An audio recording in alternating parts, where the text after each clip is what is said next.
Hello everybody, how are you all doing today? This is Karthik Poovanam. I'm a leadership coach, author and a travel explorer.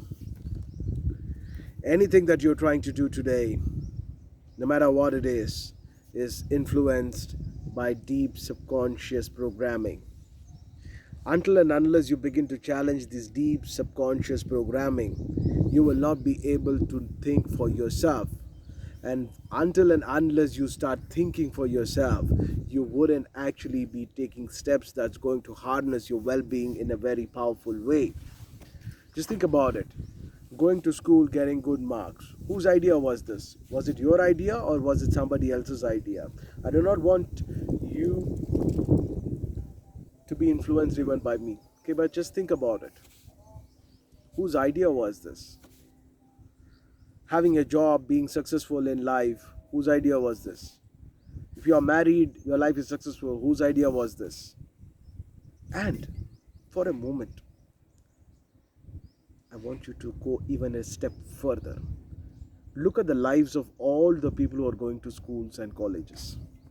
Majority. What do you feel? The so-called ultra-successful people would have anyway figured themselves out. Elon Musk did not go to, Space Science Technological Institute and design Tesla or SpaceX. He was not an automobile engineer or the automobile engineer, whatever you want to pronounce it.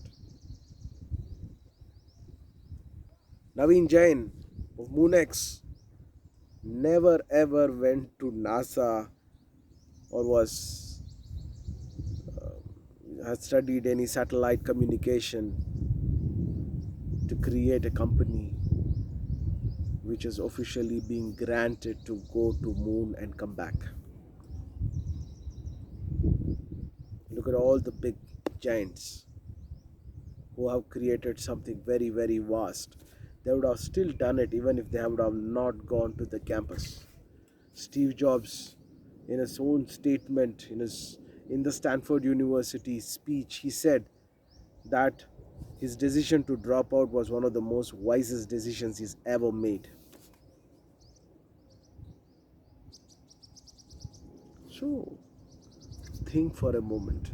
All the people who are in the schools, who are getting good marks, how their life is. Just observe. The people who are going to job, just observe their life. Just observe their life. Do you find that person who is going to office good? Do you feel that person very, very vibrant? Do you feel that person is living a very, very fantastic life? Then observe the person who is marrying. How is their life?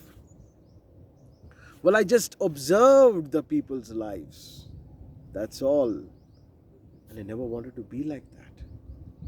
Look at the married people constantly complaining, constantly trying to infuse guilt in their children, constantly telling them the same things that has never ever worked out in their life. If today they have to spend few more bucks, they will be worried, they will be afraid because they're afraid of the future. They have to save. And they want the same kind of limited thought process to happen to their children. And now if you stop thinking and you get deeply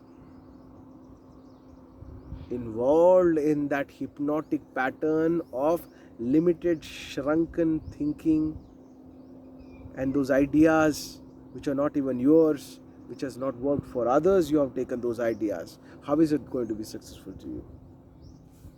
It's going to be a definitive road towards disaster.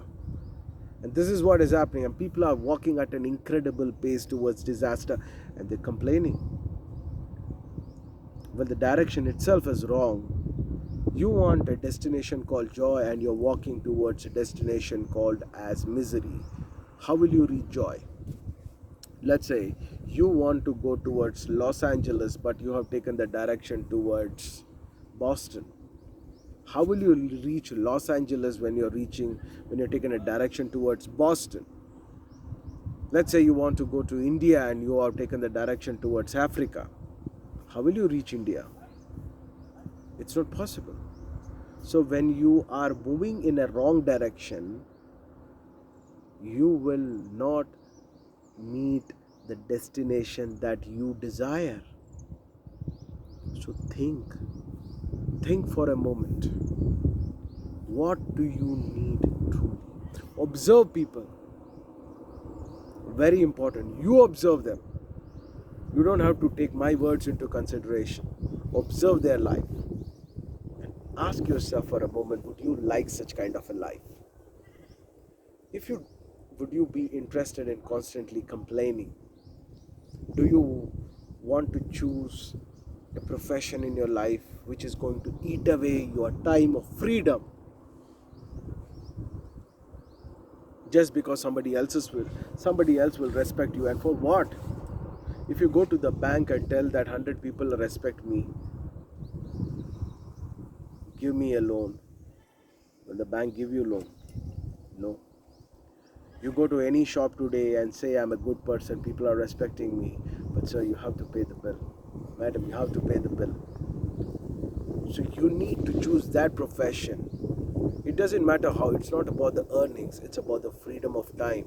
Ask yourself, basically we all truly desire to have that freedom of time, the ability to be in those places where we love to be, the ability to observe our life in a more deeper way, the ability to feel nice about ourselves, the ability to feel deeply connected to ourselves, the ability to experience a joyful internal state, the ability to feel great about the decisions which we are making without any regret, to not feel chained, to not feel suffocated, to not feel restricted, to not feel drenched and drained all the time.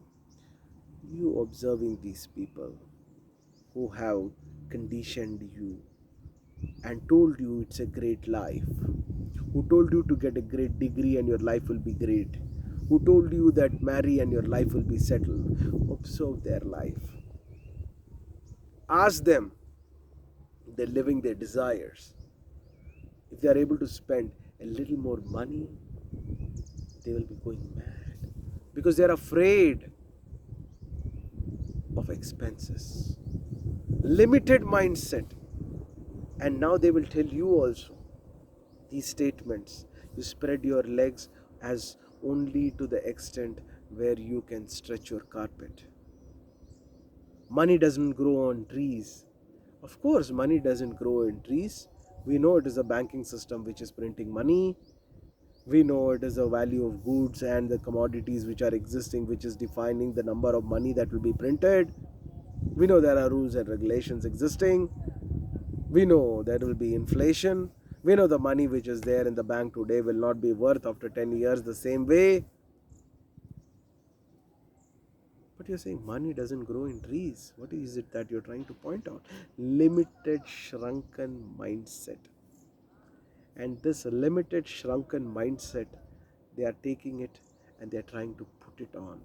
And if you don't question, you will just become a sheep. And a sheep will be murdered brutally. You will just become the Balika Bakra if you don't think for yourself. Very rarely will you encounter people who are awakened, whose lover is awakened. But otherwise, most of the time, you got to think for yourself. Think literally. What is it that you truly desire? This is your life. When you are experiencing pain in your body, your parents cannot share it. When death comes and knocks your door, you cannot bargain with death. Oh, death, I have lived a very miserable life. I want to live the life that I truly desire for another 3 days. Can you come back after 3 days? Death will say, you had the opportunity so many times. You also had the opportunity of watching a video in your life.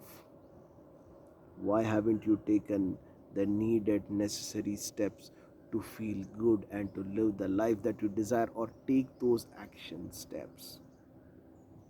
Don't wait till the last moment. Take actions in your life.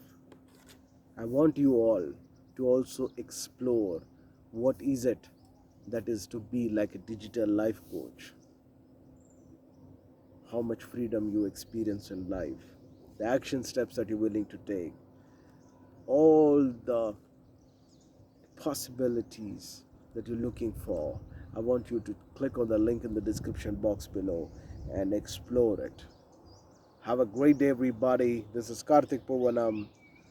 When death knocks your door, you should have lived well. And I truly want you to live well. Good day.